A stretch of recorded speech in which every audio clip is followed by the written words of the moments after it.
Esta semana hablamos mucho sobre el asesinato de Marcelo Longhi, este ex rugbyer, presidente y a cargo de un club en Vicente López, que lo encontraron muerto en la caja de una camioneta. Su amigo socio Pablo, detenido. Y había un prófugo, que era el casero. Un prófugo hasta las últimas horas que lo detuvieron. Cecilia Conesa, estás en Chaco con toda la información de esta detención.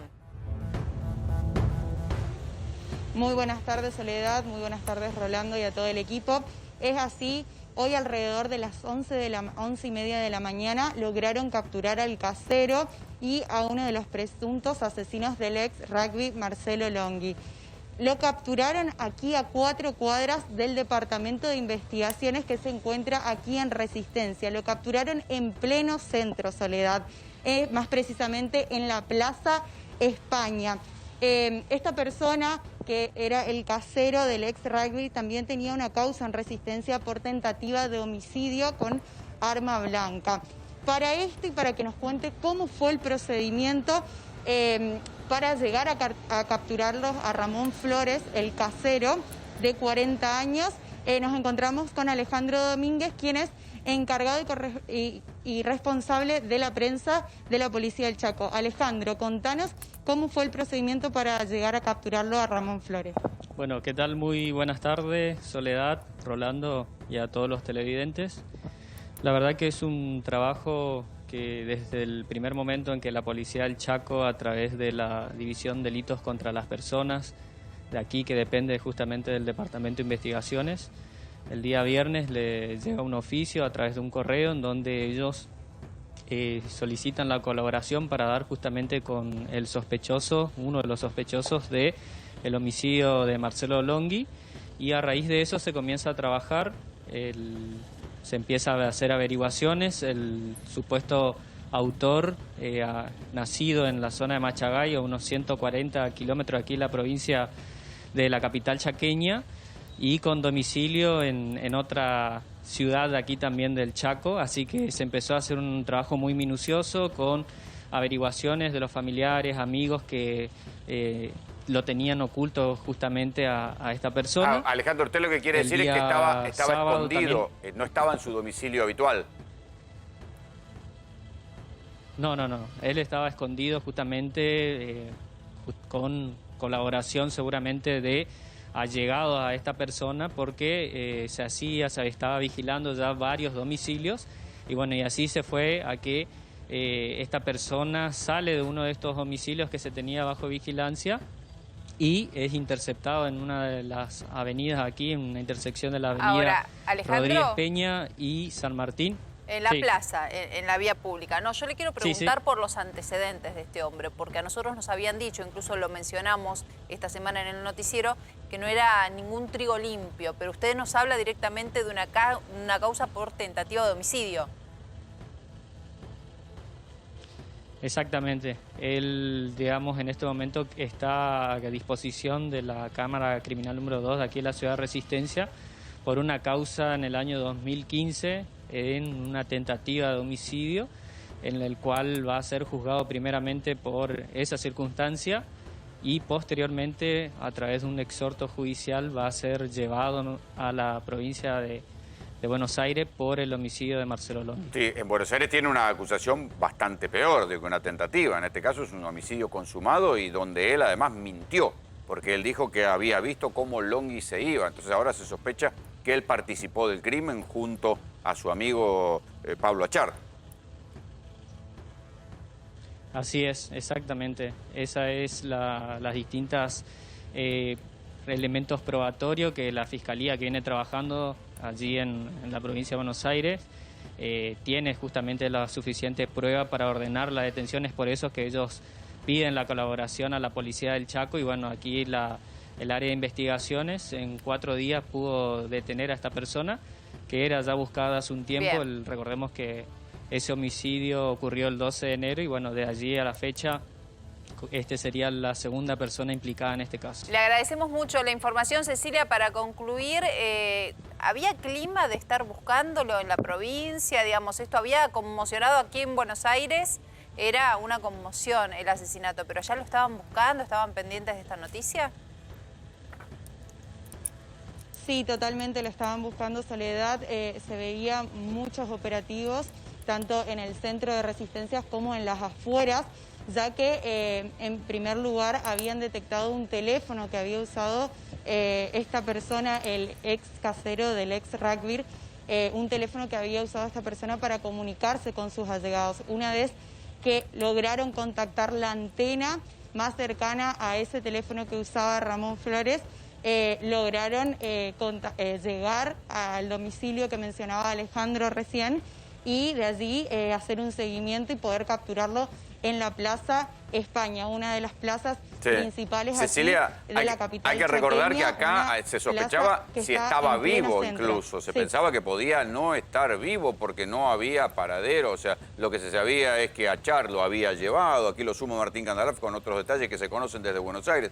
Lo que se sabía es que Pablo Achar, el amigo de Marcelo Longhi, que quedó detenido, acusado formalmente del crimen, lo había llevado en algún momento diciéndole a la fiscalía que tenía permiso de llevarlo al Chaco. Esto era falso, no le había avisado a la fiscalía y ahí es donde se pensó, che, este hombre estará vivo porque si había participado del crimen era un testigo molesto. Exactamente, y eso que vos contás, Rolando, fue pocas horas después del crimen. Ahora, lo que trata de determinar la fiscalía, y ya tiene algunos indicios para poder saber, es cuáles fueron los roles.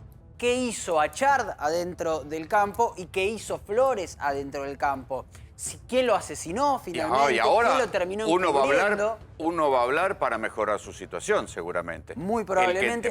Seguramente el que tenía más móvil era el socio y el otro va a intentar mejorar su situación y si lo mató él. Exactamente. Lo cierto es que los dos mintieron. Para empezar, los dos mintieron en la versión que le dieron bajo juramento como testigo a la justicia. Y ahora tiene antecedentes. Pero él tiene antecedentes, claro, exactamente. Achard no tiene antecedentes. Lo que tiene comprobado la fiscalía en este caso, que efectivamente estuvieron los tres el mediodía del 12 de enero en el campo de Tomás Joffre. Y tienen comprobado también que Marcelo Longhi no salió vivo de ese campo. Porque el celular nunca se movió de ahí. Exactamente, el celular nunca se movió de ahí hasta después del crimen, que lo suben arriba de la camioneta al celular y lo terminan dejando al costado de la ruta, el cuerpo y también el celular. Pero faltan los roles, saber qué hizo cada uno de ellos y también falta saber el móvil. Porque hay que recordar que siempre fue un enigma en este crimen la manera en que lo mataron a Marcelo Longhi, porque no le dieron una puñalada, no le pegaron un tiro, sino que alguien que sabía lo que hacía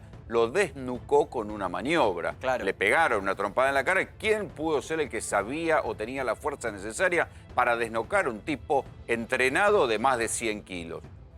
¿Era el peón o era el socio, Pablo, que también era policía? Exactamente. También tenía mucho dentro, se lo veía un hombre enorme. De buen porte, exactamente. Además, lo tuvieron que subir arriba de la camioneta. Obviamente un peso muerto pesa el doble de lo que pesaba Marcelo Longhi habitualmente. Tuvieron que subir arriba de la camioneta y después lo dejaron en el medio de la ruta, lejos del campo. Es decir, tuvieron que ir evidentemente con dos vehículos para poder volver con uno de esos y no con la camioneta. Y después de la acompañar víctima. a la familia, Martín. Eso A fue ver, pues tremendo. estamos diciendo locuras. A ver, estamos trabajando en Chaco con la información por la detención del casero. Está aportando toda la información Martín Candalaf y sumamos a Alejandro Broitman, que es justamente el abogado de la familia de la víctima. Doctor Broitman, muy buenas tardes. Buenas tardes, Soledad. Buenas tardes, Rolo. ¿Cómo están? Bueno, preguntarle a usted, porque hemos hablado esta semana, ahora la verdad que es una buena noticia saber de la detención del casero, porque ahí ya está, ahí quizás entre los dos empiezan a pisarse y a confesar cuál fue la situación, pero ¿ustedes obtuvieron alguna información más en estas horas? Bueno, sí, tuvimos más información, pero más información respecto de los roles. Ya no nos cabe ninguna duda quién ejecutó cada rol, al menos para los particulares damnificados, y lo estamos probando en la Fiscalía. Ya estamos haciendo todas las diligencias pertinentes para probarlo. ¿Y cuál es su hipótesis, doctor? Pablo Achard fue quien efectuó la maniobra de rotura de cuello y el casero fue quien le pegaba. ¿Cómo arribaron a esa conclusión? Digo, ¿qué elementos de prueba aportaron? Tenemos elementos muy claros de que el casero era una persona que practicaba boxeo, y el señor Pablo Achart practicaba artes marciales y era un especialista en quebrar cuellos, aparentemente.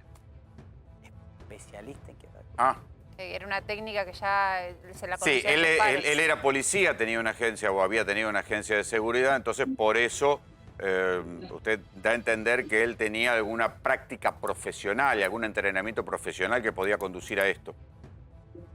Sí, no, tenemos testigos de ello. Ah, Testigos de que él ha hecho esto en estas anterioridad. maniobras de lucha. Ahora, Broitman, ¿por qué? Era pesado en esta maniobra para quebrantar la primera vértebra cervical, ¿no? ¿Se sabe el motivo? Porque estamos hablando de una persona que era su amigo, socio, obviamente una amistad ahora puesta en tela de juicio, pero muy cercano a la familia. ¿Qué pasó? ¿Qué vio? Bueno, evidentemente vio un ilícito y seguramente Longhi lo quiso denunciar. ¿Un ilícito en el campo, creen ustedes? Un ilícito por parte de Pablo Achart.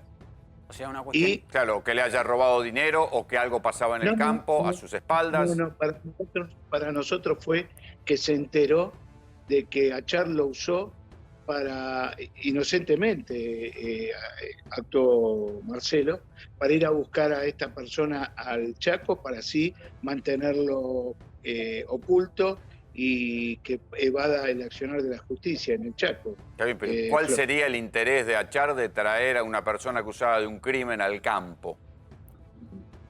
Bueno, aparentemente hay una relación de amistad con la familia de Achart y quizás se dedicaba a eso también Achart, de mantener prófugo a Pero uno, a ver, uno puede Recordemos que ser... tenía- Sí, si uno llama a un prófugo y lo protege porque piensa cometer algún delito, piensa ser cómplice de él en algo, ¿no? Está bien, pero digo, una cosa es traer a alguien, Sí. otra cosa es matar a una persona conocida. Digo, Y uno lo iba a imagina denunciar, desde afuera seguro. que vio algo muy terrible. Soledad lo iban a denunciar seguramente. ¿Cómo? Marcelo no, seguramente si se enteró, él los denunciaba. No había tutía. Quizás descubrió algo más grave dentro del campo, ¿no? Pero por eso nosotros sostenemos que es criminis causa el homicidio. Sí, eso sin duda. Matar para callarlo, efectivamente. Sí, el artículo 80, el inciso séptimo del artículo 80 es claro con respecto al criminis causa, ¿no? Y agrava la pena. Sí, de todos modos parece como desmesurado, doctor, ¿no? Digamos, porque puede haber una discusión, el hombre se podría haber fugado, pero llegar a matar a una persona, y además sabiendo que tarde o temprano iban a ir sobre él porque era el último que lo había visto. No existe el crimen perfecto hoy por hoy, es muy difícil de encubrir. Achart habrá pensado que sí. Sí, no, está lleno de crímenes por otra parte y todos piensan que a ellos les va a salir bien, y esto ya lo sabemos. Pero, parece como desmesurado, ¿no? Sí, Matar claro. siquiera por una cosa así. Hay algo que sabemos, las cosas sabemos cómo empiezan, nunca se saben cómo A terminan. ver, espera un poquito, doctor, que nos vamos a volver al Chaco porque está Cecilia Conesa justamente con uno de los investigadores, uno de los que capturó a Ramón Flores. Sí. Cecilia. Exactamente, nos encontramos con Mauricio Ramírez, jefe de investigación. Bueno, recapitulemos. Se dice que Ramón Flores fue quien golpeó a Longhi el día que sucedió esta trágica noticia, el día que murió Longhi. Se dice que Ramón Flores habría golpeado. Cuéntenos qué información tienen de esta hipótesis y cómo fue la captura de Ramón Flores. Bueno, eso es, por supuesto, parte de la investigación y lo que se tiene desde el inicio por parte de la DDI de Buenos Aires, que actualmente se encuentra trabajando junto a nosotros acá, ¿no es cierto?, en la provincia del Chaco. En cuanto a la investigación, no hace más de 4 días que llegó el personal con información que esta persona se habría fugado hacia esta provincia a sabiendas de que el mismo es oriundo de la localidad de Barranquera, distante a unos 10 kilómetros acá de Resistencia, en donde se iniciaron las vigilancias de acuerdo a los domicilios que se tenía y un seguimiento. En primera instancia, esta persona adujo querer presentarse, ¿no es cierto?, ante la justicia, desistiendo y desconociendo el motivo por el cual desistió de esta situación, y comenzó a ocultarse en diversos lugares.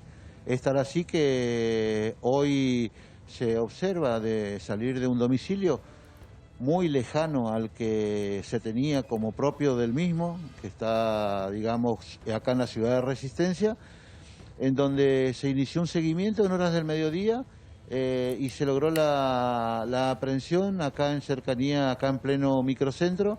Se trasladaba en un automóvil, en un Etios color rojo, y en donde, bueno, por suerte, tuvimos la suerte, ¿no es cierto?, de que se dio la aprehensión sin ningún tipo de inconveniente ni resistencia de esta persona, ya que tampoco se le dio tiempo. Ramírez Graña le habla, buenas tardes. ¿Me escucha? Mauricio, la estás escuchando. Sí, Buenas tardes. hombre tenía, Sí, le escucho. tenía buen dinero, por lo que se ve, andaba en un auto propio, porque uno podría pensar que por la complicidad en el crimen algún dinero se tiene que haber llevado, ¿no?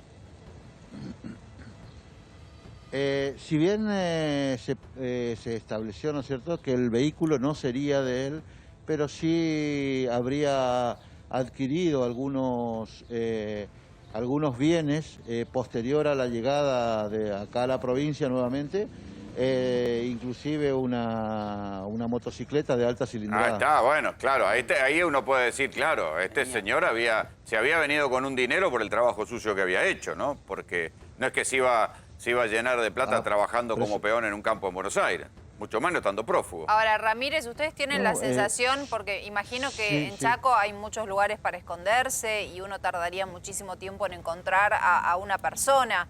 ¿Ustedes tienen la sensación de que él era inconsciente, de que lo estaban buscando de tal manera, que tenía como objetivo entregarse?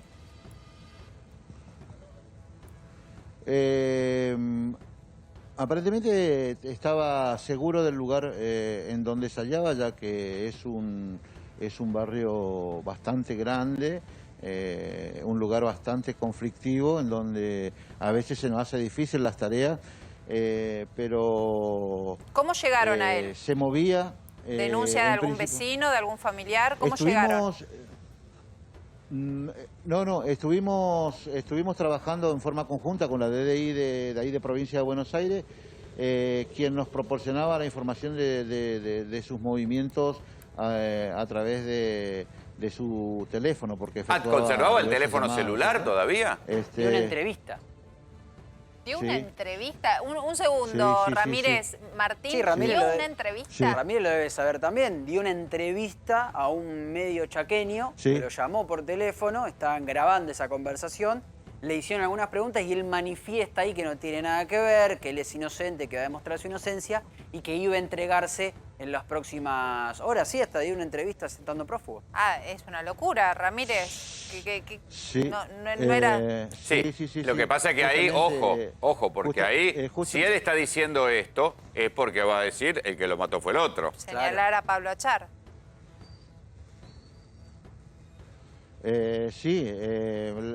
La coartada, inclusive la coartada trató de hacer una coartada dando este tipo de reportaje, ¿no es cierto?, un medio local, en donde se desligaba de toda responsabilidad, pero había muchos detalles que no cerraban para la investigación, y bueno, en base a eso nos sirvió para poder determinar el lugar en donde esta persona se movía. Y bueno, hoy al mediodía tuvimos la buena nueva de que se logró la aprehensión a través de un seguimiento, porque teníamos vigilado diversos lugares donde esta persona podría hallarse. Ramírez, le agradecemos mucho el contacto.